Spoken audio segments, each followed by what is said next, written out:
अहिल्यानगर जिल्ह्यातील ताजा घडामोडी बघण्यासाठी आजच रोखोक या वृत्तवाहिनीला सबस्क्राईब करा, लाईक करा आणि शेअर करा। कोपरगाव नगरपालिका प्रभाग क्रमांक 4 मधील बाजारतळ येथे राष्ट्रवादी काँग्रेस पार्टी अजित पवार गटाचे नगराध्यक्ष पदाचे उमेदवार काका कोयटे तसेच नगरसेवक पदाचे उमेदवार गवळी रंजना रमेश नरोडे हनुमंत पांडुरंग यांच्या प्रचारार्थ सभेचे अध्यक्ष विनायकराव बाविस्कर यांच्या अध्यक्षतेखाली आमदार आशुतोष काळे यांच्या प्रमुख उपस्थितीत कॉर्नर सभा संपन्न झाली। या कॉर्नर सभेला राष्ट्रवादी काँग्रेस पार्टीचे शहराध्यक्ष सुनील गंगुले, संदीप कोयटे, वीरेन बोरवके, रमेश गवळी, अशोक आवाटे, सुनील बोरा, कैलासजी पांडे, फकीर मामू कुरेशी, धनंजय कहार, जनार्दन शिंदे, सोमेश शिंदे, सचिन परदेशी, फिरोज पठाण यांच्यासह राष्ट्रवादी पक्षाचे प्रमुख पदाधिकारी, कार्यकर्ते, स्थानिक नागरिक मोठ्या संख्येने उपस्थित होते। यावेळी पाणी प्रश्न, बस स्थानक, जलतरण तलाव, व्यापारी संकुल अशा विविध प्रश्नांवर, विकास कामावर अशा विविध मुद्द्यांवर आमदार आशुतोष काळे, नगराध्यक्ष पदाचे उमेदवार तसेच नगरसेवक कार्यकर्त्यांनी आपल्या मनोगतातून विरोधकांवर हल्लाबोल करत सभा गाजवली। विनंती करतो का आपण येत्या 2 तारखेला राष्ट्रवादी काँग्रेस पक्षाच्या घड्याळ चिन्हाचं बटन दाबून आपले नगराध्यक्ष पदाचे उमेदवार काकाजी कोयटे आणि नगरसेवक पदाचे दोन्ही उमेदवार यांना आपले सर्वांची सेवा करण्याची संधी उपलब्ध करून द्यावी। तसेच आपण सर्वांनी मला 2024च्या विधानसभेच्या निवडणुकीमध्ये राज्यामध्ये 5व्या क्रमांकाचं मताधिक्य देऊन पुन्हा एकदा आपल्या सर्वांची आमदार म्हणून सेवा करण्याची संधी उपलब्ध करून दिली, त्याबद्दल आपल्या सर्वांचे आभार व्यक्त करतो। या 2024च्या विधानसभेच्या निवडणुकीमध्ये त्या सर्व लाडक्या बहिणींचा फार मोठा हात त्याच्यामध्ये होता आणि सर्व लाडक्या बहिणींचे विशेष या निमित्ताने आभार व्यक्त करतो।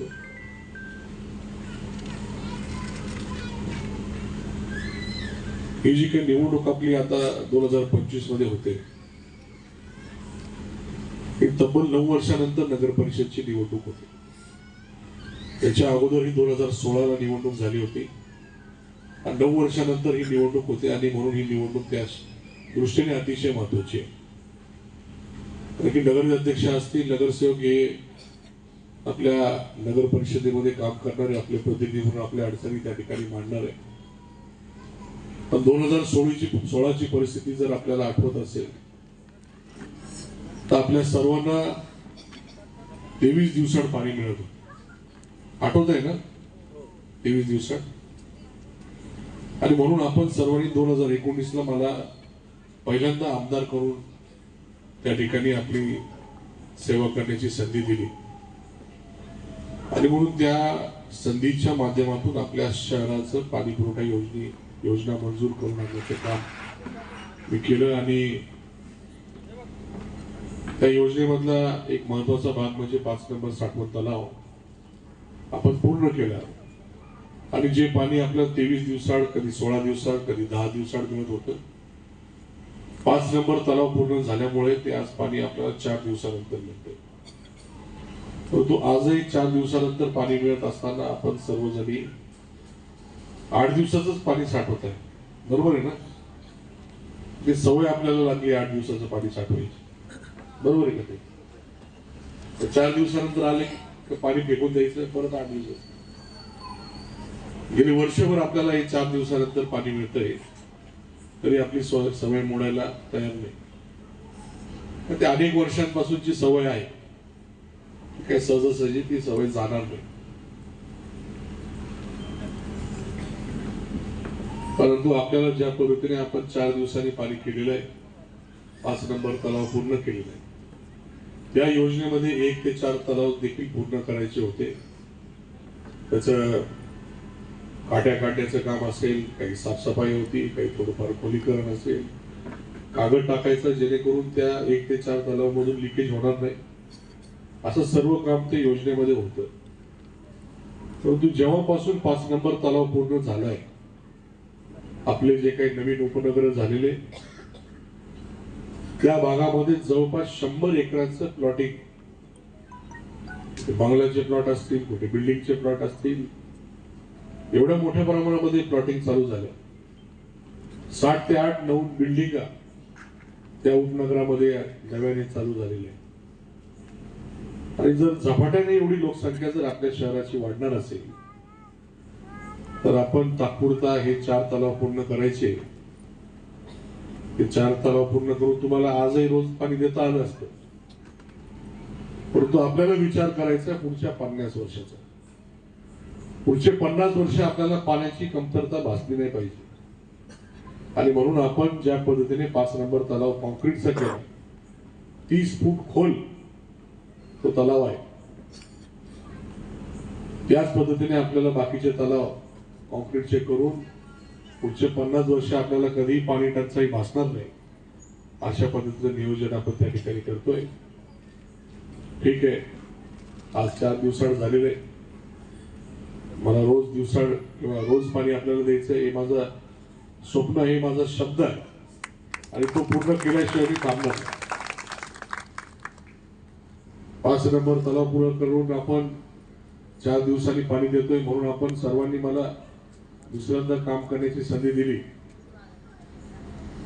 आणि रोज पाणी देऊन पुन्हा एकदा आपल्या समोर त्या ठिकाणी येणार. पाण्याचा प्रश्न तर फार एक मूलभूत गरज आहे. खरं म्हणजे आपल्या दिवसातले किती दिवस आपल्याला, आठवड्यातले किती दिवस पाण्याच्या साठवण्यासाठी जातात किंवा पाण्याच्या बाबतीमध्ये विचार करण्यामध्ये जातात. खरी गरज पडली नाही पाहिजे, मूलभूत गरज म्हणून आपल्याला पाणी त्या ठिकाणी रोज मिळालं पाहिजे. गरज पडली तेव्हा भरायचं, नसेल तर ते आपल्याला मिळतच राहील.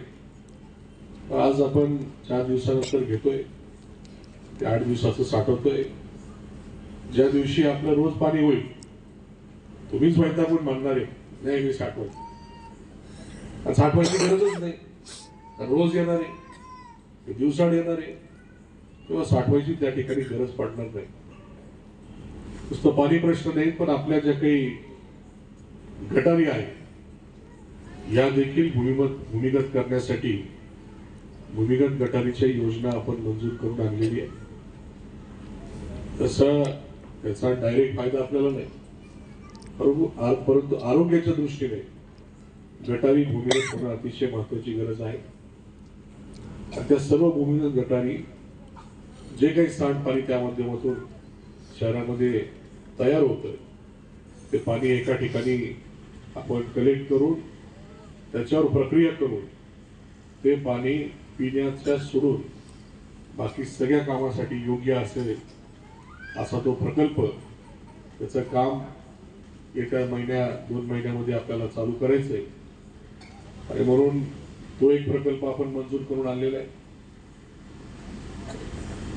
आपले सर्व प्रमुख रस्ते, जे काही नकाशावरचे रस्ते आहेत, ते वारंवार खराब होता कामा नये आणि म्हणून ते काम आपण कॉन्क्रिटीकरणाचं करणार आहे. त्याचा एक प्रकल्प आपण हाती घेतलेला आहे, त्याचा प्रस्ताव शासनाकडे आहे. रस्ते कॉन्क्रीट झाल्यानंतर साफसफाई करायला सोपं जाईल. आपल्या पूर्ण रस्त्याच्या आणि दुकानाच्या कडेला जे काही मोकळी जागा असते तिथे पेवर ब्लॉक असले तर साफसफाई करायला सोपं जाईल. असं पूर्ण आपण पेविंग ब्लॉक करण्याचा प्रयत्न शासनाच्या योजनेमधून करणार आहोत. कुठेही आपल्याला धूळ दिसणार नाही, कुठेही आपल्याला कचरा दिसणार नाही. कॉन्क्रीट रस्ते झाले, पेविंग ब्लॉक झाले, आपल्याला साफसफाई करायला सोपं जाईल. मशीननी साफसफाई करणं होईल, सोपं जाईल. तर त्या दृष्टीने आपण जे विकसित शहरं असतात तसं नियोजन आपल्या शहरासाठी करतोय. भूमिगत वीजवाहिनी जे काही शब्द मागच्या काळामध्ये दिला होता त्याचाही प्रस्ताव आपण केलेला आहे, तो पण करण्याचा माझा प्रयत्न आहे. भूमिगत गटारी करत असताना भूमिगत वीजवाहिनी जर का आपल्याला करता आल्या तर तो एक महत्वाचा विषय राहणार आहे. या तिन्ही मूलभूत गरजा, पाणी, गटारी, रस्ते, त्या मूलभूत गरजा आहेत ज्याच्यासाठी आपल्याला कधी त्या ठिकाणी त्रास झाला नाही पाहिजे, कधी त्याच्या वाचून अडचणी यायला नाही पाहिजे. तर या सर्व कामांवर आपण त्या ठिकाणी काम करत आलेलो आहे आणि पुढे हे काम पूर्णत्वाकडे नेऊन या सर्व अडचणी त्या ठिकाणी आपण सोडवणार. याच्या पुढे जाऊन आपल्याला काम करायचं. काकांनी सांगितले की महिला रोजगार असेल, आपल्याला MIDC आपल्या तालुक्यामध्ये आणून, शहरामध्ये आणून MIDCच्या माध्यमातून युवकांना रोजगार उपलब्ध करून देणे, किंवा तिथे नवीन कंपन्या आणणे, तिथे त्यांना रोजगार उपलब्ध करून देणे, अशा कामांवर आपल्याला जास्त काम करायचं. परंतु समोरचे लोक त्यांना सांगायला काही नाही. आपल्या देशाला 80 वर्ष पूर्ण होणार आहे स्वातंत्र्य मिळून. त्याच्यातली 40 वर्ष आपण त्यांना दिलेले. हे निम्मा काळ त्यांना आपण देऊन सुद्धा आपल्या अडचणी त्यांनी अद्यापर्यंत सोडवल्या नाही. तर त्याचं कारण असं आहे, अडचणी जर सुटल्या, लोक स्वयंभू होतील, लोक स्वयंभू झाले तर आपल्याला कोण विचारणार आहे? त्या आपण कायम त्यांच्या पाया पडल्या पाहिजे, कायम अडचणी त्यांच्याकडे मांडत राहिल्या पाहिजे. ही भूमिका त्यांची त्या ठिकाणी राहिली. वर्षानुवर्ष त्यांनी आपल्या शहराचं कुठलंही काम पूर्णत्वाकडे कधी नेलं नाही. कायम त्याच्यावर राजकारण करण्याचं काम विरोधकांकडनं झालं आणि म्हणून आपल्याला कायम अडचणी त्या ठिकाणी राहिल्या. नगरपालिकेची सत्ता पण तोच परिस्थिती, कायम त्यांचे नगरसेवक या ठिकाणी निवडून आले. कुठेही आपण धर्मवीर शंकररावजी काळे साहेब असतील, माजी आमदार अशोकरावजी काळे साहेब यांना स्पष्ट बहुमत कधी दिलेलं नाही. मला पण आठवत, तुम्हाला आठवत असेल तेव्हा एक सुवर्ण संधी आपल्या सर्वांनी मला आणून दिलेली, ज्या पद्धतीने पूर्णपणे जबाबदारी विधानसभेची आमदार म्हणून माझ्यावर टाकलेली आहे. पुढचे 4 वर्ष मला अजून काम करायला संधी आहे. त्याच पद्धतीने नगरपालिकेची पूर्ण जबाबदारी आपण माझ्यावर पूर्णपणे टाकावी. पूर्ण जबाबदारी म्हणजे काय? नगराध्यक्षांसह दोन्ही नगरसेवक आपल्या प्रभागातील निवडून देऊन ती पूर्ण जबाबदारी आपण माझ्यावर टाकावी. नुसते आपल्या प्रभागातील नगरसेवक नाही, सर्व प्रभागातील नगरसेवक कसे निवडून येतील त्याचा प्रयत्न आपण सर्वांनी त्या ठिकाणी करावा. विरोधी पार्टी शब्द न पाळणारी, खोटं बोलणारी, खोटं बोल पण रेटून बोल, फसवणारी ती पार्टी आहे. आता माझ्या बाबतीत जर बोलायचं म्हटलं, मला किती वेळा फसवलं याची जर मी यादी वाचायला गेलो तर रात्र पुरायची नाही हो. आणि आशुतोष दादा कार्यकर्त्यांना मोठं करणारा माणूस आहे. आपला कार्यकर्ता मोठा झाला पाहिजे, त्याला आपण अडवायचं नाही. किती मोठा होऊ दे, त्याच्या पाठीमागे आपण खंबीरपणे उभं राहायचं. त्याप्रमाणे माझ्या मागे आशुतोष दादा खंबीरपणे उभं राहिलेलं आहे. बाकीचे विषय बोलण्यापेक्षा मला या ठिकाणी आल्यानंतर समोरच्या उमेदवाराचं एक विधान आठवलं. ते उमेदवार म्हटले, काका कोयटेंना गावाची काही माहिती आहे का? अरे मी काल परवापासून संजय नगर फिरतोय, सुभाष नगर फिरतोय, टिळक नगर फिरतोय, 105 फिरतोय, माधव नगर फिरतोय. सगळ्या गल्लींची खडा माहिती मला आहे. शिक्षित आहे. मी समोरच्या कोणत्याही उमेदवाराला चॅलेंज देऊन इच्छितो, तुम्ही जुन्या गावठाणात या. मला गौंडी गल्ली माहिती आहे, मला न्हावी गल्ली माहिती आहे, मला चांभार गल्ली माहिती आहे, मला सोनार गल्ली माहिती आहे, मला तेली गल्ली माहिती आहे, मला ब्राह्मण गल्ली माहिती आहे, मला मशीद सुद्धा माहिती आहे. आणि त्या प्रत्येक ठिकाणचे माणसांना मी नावानिशी ओळखतो. या प्रत्येक प्रभागामध्ये, बरोबर आहे का? लहानपणी आपण बरोबर खेळलेलो आहे. आणि या प्रत्येक गल्लीमधल्या माणसांना मी नावानिशी ओळखतो, जुन्या ओळखी काढतो. तर माझंही मन आनंदाने भरून जातं आणि ते माणसं सुद्धा आनंदित होतात. आज तर माझ्या या गल्लीमध्ये मी आलेलो आहे. पूर्वीच्या या ठिकाणी मी खेळलेलो आहे. आणि निवारा हाऊसिंग सोसायटी जी तयार झाली ना, ती का झाली माहितीये का? मला पूर्वी सार्वजनिक शौचालयात जावं लागायचं समोरच्या. ते सार्वजनिक शौचालयात जायचं बंद कसं करायचं हा प्रश्न माझ्यासमोर पडला. त्याच्यामुळे मी निवारा सोसायटी तयार केली. माझ्या जुन्या गावठाणातील नागरिकांना कमीत कमी दरामध्ये घर मिळालं पाहिजे. त्या काळामध्ये मी 550 घर तिथे बांधलेले. आणि ते घराचे एवढे माझ्यावर प्रेम करतात, खूप प्रेम करतात. तसंच प्रेम या जुन्या गावठाणामधल्या लोकांचं सुद्धा माझ्यावर नक्की आहे. आणि इथं आल्यानंतर मला माझ्या जुन्या गल्लीत आल्यासारखं वाटतंय. भाषण करावं असं वाटतच नाही मला. मला तुमच्याशी गप्पा मारावं वाटतं. जी निवडणूक या कोपरगाव शहराची आहे, निवडणूक इतर निवडणुकीसारखी नाही आहे, हे एकदा समजून घ्या. कारण या ही निवडणूक जी आहे ती एक सत्य आणि असत्यावर आधारित आहे. कारण आशुतोष दादांनी गेल्या 19 पासून ज्या वेळेला आपण आशुतोष दादांनी आपल्याला वचन दिलं होतं की मी कोपरगाव शहरातील पाण्याची समस्या सोडवेल, 5 नंबरचं तळ करेल आणि तुमच्या डोक्यावरचा जो हंडा आहे तो खांद्यावर घेईल, ते पूर्णपणे वचन आपल्या कोपरगाव शहरासाठी पाळलं आहे. आणि आज आपल्या 23 दिवसाआड येणारं पाणी आज 4 दिवसाआड येत आहे. म्हणजे तो जो पाण्याचा जो मुद्दा होता, प्रत्येक वेळेला निवडणूक लागली का पाणी पाणी पाणी हा मुद्दा दादांनी संपून टाकला. 14 ते 19 या कोपरगाव शहराची काय परिस्थिती होती, मी सत्य बोलतोय. एकदम भाषण करायचं म्हणजे खोटं बोलायचं काहीच विषय नाही राहिला. या स्टेजवर बोलणाऱ्या माणसांना सगळं खरं खरं बोलायचंय, कारण आशुतोष दादांनी सगळं काम खरं केलेलं आहे. 14 ते 19 या कोपरगाव शहराची परिस्थिती अशी होती की या कोपरगाव शहरात चालायला रस्ते नव्हते, धूळ होती आणि या कोपरगाव शहराचं नाव धुळगाव झालं होतं. एकही रस्ता, माझा चॅलेंज आहे समोरच्यांना, 14 ते 19 या कोपरगाव शहरामध्ये तुम्ही किती रस्ते केले आम्हाला सगळे सांगा. नाही आम्ही तरी छाती ठोकपणे सांगू शकतो. कोपरगाव शहरातला गांधीनगरचा रोड असेल, गुरुद्वारा रोड असेल, बँक रोड असेल, धारंगा रोड असेल, संभाजी महाराजांचे चारी बाजूचे रस्ते असतील, सगळे आशुतोष दादांनी 2019 पासून केले आहे. तुम्ही म्हणजे एकदम प्रोजेक्ट फेल. सिमेंट टँक करून ठेवला तर तिकडे कोपऱ्याला तो कोणाच्या कामात येत नाही. क्रीडा संकुल असलं ते तुमच्या संस्थेमध्ये गेलेले, ज्या ठिकाणी कोपरगाव शहरात एकही खेळाडू त्या ठिकाणी जात नाही. बस स्टँड जे केलेलं आहे तुम्ही बघितलं असेल, संगमनेरचं बस स्टँड, त्या ठिकाणी त्यातल्या बेरोजगारांना रोजगार मिळण्यासाठी गाळे तयार केले, पण कोणत्या पद्धतीचं प्लॅनिंग केलं आणि कोपरगाव शहरात एकही गाळा केला नाही. म्हणजे या कोपरगाव शहराला पाण्यासाठी वंचित ठेवायचं, चालायला रस्ते द्यायचे नाही, गाळे झाले नाही पाहिजे, म्हणजे यांच्या मागे लोक फिरले पाहिजे कायम, हे सगळ्या पद्धतीचं राजकारण या कोपरगाव शहरामध्ये होत आलं. पण आशुतोष दादाच्या माध्यमातून या कोपरगाव शहरामध्ये असं नेतृत्व भेटलं की हे सगळे मुद्दे संपून टाकले.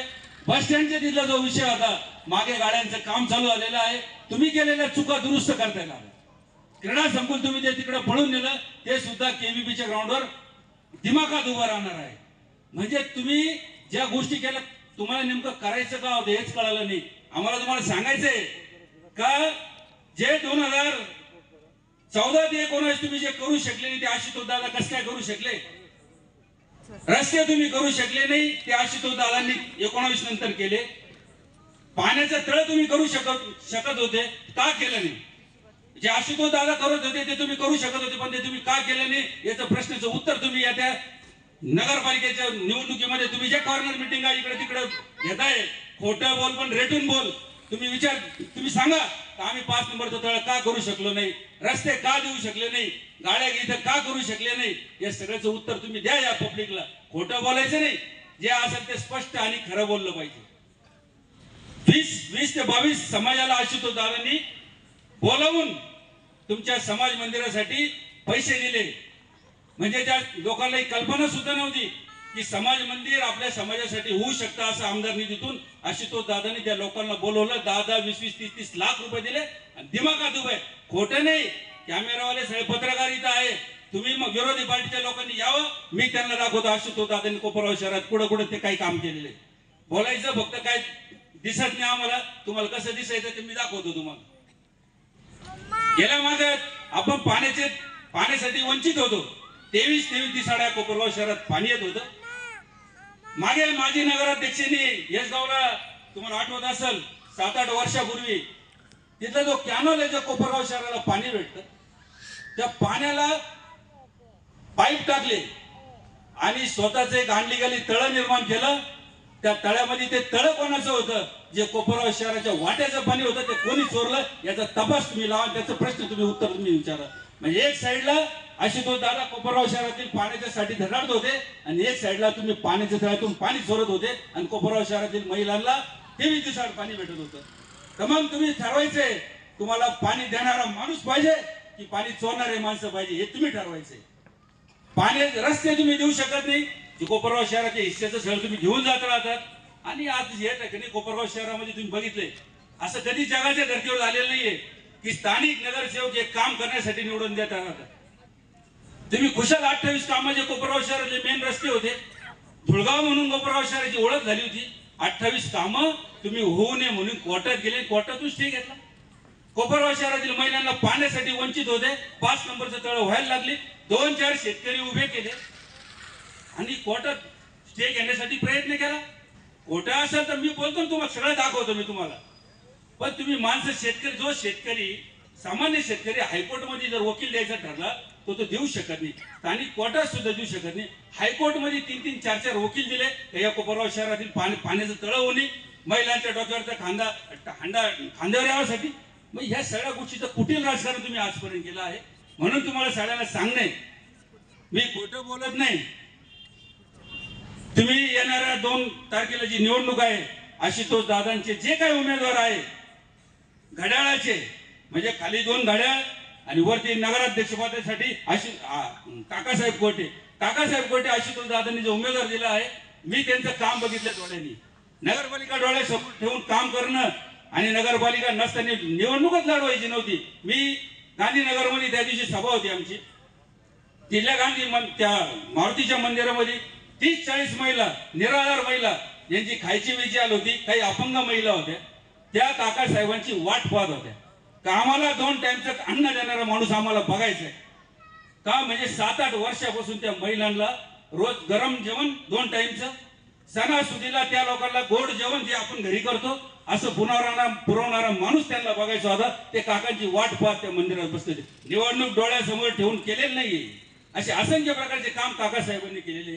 म्हणजे एक साईडला ज्यांच्या नेतृत्वाखाली हा जो पॅनल उभा आहे, आशुतोष दादांसारखं काम कोपरगाव शहरातलं त्यांनी जे केलं तो माणूस, आणि दुसरा काकासाहेबांसारखा माणूस, असे 2 माणसं चांगले इथे उभे आहे. आणि मनोज, तू तर निवडून आल्यासारखाच आहे. कसं तुला मी सांगतो का, एका माणसाने पराभव तुझा करू शकत नव्हते, म्हणून एका माणसाची माघार घेतली, दोघं मिळून तुझ्याशी लढायची तयारी केली. काकासाहेबांच्या बाबतीत पण तसंच झालं. म्हणजे एक पराभव होऊ शकत नाही, कळालं काका निवडून येणार आहे म्हणून दुसऱ्याचा सपोर्ट घेतला. अरे अशी कुठे नीती राहते काय? हे असेल ते समोरासमोर लढलं पाहिजे, कारण तुमच्याकडे मुद्देच नाही विकासाचे, आणि तुम्ही अशा पद्धतीचं कुठील राजकारण करता. म्हणून तुम्हाला महिलांना पहिलेच तुम्हाला सांगायचंय की जे आज 4 दिवसाआड पाणी येतं, आशुतोष दादांना ते रोज पाणी तुम्हाला द्यायचं आहे. आणि ते करण्यासाठी नगरपालिकेमध्ये आशुतोष दादांचे विचाराचे माणसं तुम्हाला निवडून द्यायची आहे. कारण जर चुकीचे नगरसेवक जर निवडून दिले तर आशुतोष दादांचे जे काही स्वप्न आहे, जे काही स्कीम्स आहे, त्या स्कीम्स या कोपरगाव शहरामध्ये हे नगरसेवक मंजूर होणार नाही.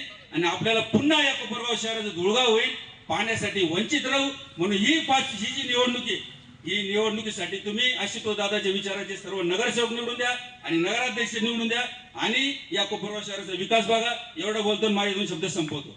कारण की मागील काळामध्ये आपण बघितलं की दादांनी निधी आणायचा, 28 कामं मंजूर करायचे, शेकडो कोटी रुपये आणायचे, आणि विरोधकाची सत्ता तिथं असल्यावर, विरोधकाचे नगरसेवक असल्यावर ते नामंजूर करायचे. असं महापाप आपण या कोपरगावच्या माजी नगरसेवकाकडून आपण बघितलेलं आहे. समोरच्या विरोधी पार्टीच्या नगरसेवकांनी त्यांना कामच होऊन द्यायचं नाही. एकच त्यांचा ध्यास आहे, फक्त विरोध विरोध आणि विरोध. चांगल्या कामाला फक्त विरोध करायचा. 2019 पासून दादांनी जो कामाचा धडाका लावलेला आहे हे आपल्या सगळ्या जनतेला अवगत आहेत. पाण्याचा प्रश्न असेल, रस्त्यांचे प्रश्न असतील. आता दादांनी या आमच्यासारख्या तरुणांकरता कोपरगाव शहरामध्ये 4 कॉम्प्लेक्स मंजूर करून आणलेले आहेत. बेरोजगार लोकांना रोजगार मिळावा हा दादांचा एक त्यामागे उद्दिष्ट आहे. त्याचे एक प्राथमिक स्वरूपात म्हणून दादांनी याच जागेवर 1 कोटी रुपये मंजूर करून आणलेले आहेत. त्याचं उद्घाटन 15 दिवसापूर्वी या झाडाच्या इथं झालेलं आहे. आचारसंहिता संपल्यानंतर ते काम चालू होणार आहे. 4 फेजमध्ये ते काम होणार आहे. 1-1 कोटीचे असे 2-4 टप्पे दादांनी 2 मजलीचा प्रस्ताव दादांनी मंजूर करून आणलेला आहे. एवढा दूरदृष्टीचा नेता जर आपल्याला लाभलेला आहे तर आपण सर्वांनी त्या नेत्याच्या विचाराला जे उमेदवार दिलेले आहेत त्याची आपण सर्वांनी साथ दिली पाहिजे, अशी रास्त मागणी मी तुमच्या समोर करतो. आणि येणाऱ्या नगरपालिकेच्या निवडणुकीमध्ये नगराध्यक्षपदाचे जे उमेदवार आहेत, सन्माननीय काकाजी कोयटे, माझ्या सहकारी सो रंजनाताई गवळी व मी स्वतः उमेदवार हनुमंत उर्फ मनोज पांडुरंग नरोडे आपणास विनंती करतो, घड्याळ या चिन्हासमोरील बटन दाबून आम्हा सर्वांना प्रचंड बहुमताने आपण विजयी करावे अशी मी आपणास विनंती करतो आणि माझे शब्द संपवतो. आज आम्ही तुम्हाला विनंती करण्यासाठी आलेलो आहे. आपल्या सर्वांना माहित आहे की आपण घडलेल्या नगरपालिकेच्या निवडणुकीसाठी 2 तारखेला आपल्याला या ठिकाणी मतदान करायचं आहे आणि त्या मतदान रूपाने तुमच्या आशीर्वाद रूपाने घड्याळासमोरील बटन दाबून आम्हाला सर्वांना विजय करायचं या विनंती करण्यासाठी या ठिकाणी आपण आज ही कॉर्नर मीटिंग आयोजित केलेली आहे. प्रामुख्याने सांगावं वाटतं मी या गावठाण भागासंदर्भात बोलणार. या भागातील कामं करत असताना तुमच्या सर्वांच्या आशीर्वादानं त्या ठिकाणी 2007-2011 या कालखंडामध्ये मला नगरसेवक म्हणून या भागाचं प्रतिनिधित्व करण्याची संधी मिळाली. ती तुम्ही दिलेल्या आशीर्वादामुळं. दादा ज्यावेळेस मी 2006ला या ठिकाणी नगरसेवक म्हणून या प्रभागाचं नेतृत्व केलं, मनामध्ये एकच जिद्द होती का या भागाचा विकास, या भागातील जे काही प्रश्न आहेत ते प्रश्न प्रामुख्याने सोडवण्यासाठी. ज्यावेळेस मी नगरसेवक म्हणून या भागाचं प्रतिनिधित्व केलं त्यावेळेस आपल्या सर्वांना माहित आहे माझ्या अनेक माता भगिनी या ठिकाणी बसलेल्या आहेत. ज्या भागामध्ये मी नगरसेवक होण्यापूर्वी ज्या अनेक नगरसेवक त्या भागातून होऊन गेले त्या भागाचा कधी विकास झालेला नाही. त्या झोपडपट्टीचा भाग असेल, रेव्हेन्यू कॉलनी असेल, सांजस हॉटेल पाठीमागचा भाग असेल, या तुळजाभवानी माता समोरील मंदिराचा परिसर असेल, प्रामुख्याने या भागाचा विकास करण्याचा सातत्याने मी या ठिकाणी प्रयत्न केला. 2008ला माननीय आमदार, माजी आमदार अशोकरावजी काळेसाहेब होते. या गावठाण भागामध्ये, या परिसरामध्ये हा भाग गावठाण भागात सुशोभित झाला पाहिजे, या भागाचं मार्केट वाढलं पाहिजे, या भागाचा विकास झाला पाहिजे. त्यांच्या त्या ठिकाणी सातत्याने पाठपुरावा केला आणि आमदार साहेबांनी त्या ठिकाणी आम्हाला प्रामुख्याने मदत केली. दादा हे समोरचं जे कॉम्प्लेक्स आहे 2008-9ला या ठिकाणी हे कॉम्प्लेक्स त्या ठिकाणी झालं. आज त्या ठिकाणी मार्केट आपण या ठिकाणी सर्वजण बघता. त्या भागातील माझे सर्व मतदार बंधू भगिनींना माहित आहे आज त्या ठिकाणी 10, 15, 20 गाळे चालू झाले. त्या भागाचा थोडासा विकास झाला. 2006-2011च्या कालखंडानंतर प्रामुख्याने या ठिकाणी काम करण्याची संधी या ठिकाणी आली नाही. आपल्या सर्वांसमोर आहे. त्यानंतर 2011च्या कालखंडानंतर आज आपण 2025ला या ठिकाणी निवडणुकीला सामोरं जातो. त्या भागाचा विकास आपल्याला माहित आहे. मला प्रामुख्याने सांगावं की ज्यावेळेस आमदार साहेब त्या ठिकाणी आमदार नव्हते, त्या भागाचं ज्यांनी प्रतिनिधित्व केलं, त्या भागात या नगरसेवक म्हणून ज्यांनी काम केलं, त्यांनी मला या भागातील नगरसेवकांनी काम दाखवायचं की या माझ्या कालखंडामध्ये या नगरपालिकेच्या माध्यमातून या ठिकाणी या भागामध्ये काम करत असताना आम्ही या भागासाठी या कालेमाळा किंवा परिसरात असेल गावठाणच्या त्याच्यासाठी काम केलं. आपण बघतो काम करणारे नगरसेवक या ठिकाणी निवडून द्या. आपल्या सर्वांना माहित आहे या 10 वर्षाच्या कालखंडामध्ये अनेक संकट या ठिकाणी आपल्यावरती आले. अनेक संकटांना या ठिकाणी आपल्याला सामोरं जावं लागलं. अनेक संकटाचा सामना आम्ही या ठिकाणी सर्वांनी केला. माझ्या सर्व मतदार बंधू भगिनी विनंती राहील काम करणारा नगरसेवक या ठिकाणी निवडून द्या. जो या ठिकाणी आपल्या अवरात्र या ठिकाणी आपल्या सेवेसाठी आपल्या हाकेला धावून येणारा नगरसेवक या ठिकाणी निवडून द्या. आम्ही जर काम केलं नसेल त्या ठिकाणी निश्चितपणे आम्हाला नाकारा. परंतु आपल्या डोळ्यासमोर आहे या 10 वर्षाच्या कालखंडामध्ये मी तुमच्या अवरात्र सेवेसाठी या ठिकाणी माननीय आमदार श्री आशुतोष काळेसाहेब यांच्या मार्गदर्शनाखाली या भागातील नागरिकांची सातत्याने आम्ही सेवा करत आलेलो आहोत. करोनासारखा काळ झाला दादा, तुमच्या मार्गदर्शनाखाली या ठिकाणी या भागामध्ये आम्ही अनेक माता भगिनींना माहित आहे त्या करोनाच्या कालखंडामध्ये आपल्या दारापर्यंत कोण आलं. जर त्या ठिकाणी आम्ही तुमच्या सेवेसाठी आलो नसेल तर 2 तारखेला आम्हाला मतदान करू नका. तुम्हाला सर्वांना माहित आहे त्या करोनासारख्या कालखंडामध्ये सुद्धा आमदार साहेबांच्या नेतृत्वाखाली आम्ही या भागामध्ये काम केलं. प्रत्येक घराच्या कुटुंबापर्यंत त्यांच्या संकटाची काही होती त्यांच्यासाठी धावून या ठिकाणी आम्ही अवरात्र तुमच्या सेवेसाठी उभा राहिलेलो आहोत. आणि आपल्याला जर या भागाचा विकास करायचा असेल, या भागातील जर प्रश्न सोडवायचा असेल तर या ठिकाणी या भागात आमदार साहेबांनी या ठिकाणी आता 2 वर्षाच्या 3 वर्षाच्या कालखंडामध्ये या भागाला जवळ 2-2.5 कोटीचा रुपये निधी या ठिकाणी दिलेला आहे. त्या निधीचे कामं काही मार्गी लागले आहेत आणि आचारसंहितेच्या कालखंडानंतर जी कामं या ठिकाणी मार्गी लागणार आहेत. दादा तुमचे मी या ठिकाणी आभार मानन या भागातील व्यापाऱ्यांच्या वतीनं, कारण 2008 नंतर 9 नंतर या ठिकाणी कॉम्प्लेक्सची अपेक्षा बऱ्याच जणांची होती. या ठिकाणी व्यापार परिसर आहे, या ठिकाणी आमचा कापड बाजार असेल, सुवर्णकर समाजाची या ठिकाणी बाजारपेठ होती, ती बऱ्यापैकी त्या ठिकाणी आज कमी होऊन या ठिकाणी विस्थापित बऱ्याच ठिकाणी गेलेले आहेत. व्यापार दुसरीकडे वाढत आहे, पण त्या भागाचा विकास करण्यासाठी तुम्ही संकल्प केलेला आहे आणि तुमच्या नेतृत्वाखाली या ठिकाणी आताच गेल्या 10-15 वर्षाच्या कालखंडामध्ये या ठिकाणी कॉम्प्लेक्स झालं नाही, परंतु दादा तुम्ही त्या ठिकाणी पाठपुरावा केला आणि या भागातील जनतेचे प्रश्न प्रामुख्याने तुम्हाला जाणते आहात. तुम्ही त्या ठिकाणी आज मागच्या 15 दिवसापूर्वी या ठिकाणी कॉम्प्लेक्स उद्घाटन झालं आहे. माझं म्हणणं हे आहे, जर या ठिकाणी दादांच्या नेतृत्वाखाली कॉम्प्लेक्स होऊ शकतं, तुम्ही 10-15 वर्षाच्या कालखंडामध्ये का होऊ शकलं नाही? या ठिकाणचे प्रश्न मार्गी लागू शकत होते आपल्या दिवसामध्ये, परंतु ते प्रश्न का मार्गी लागले नाही?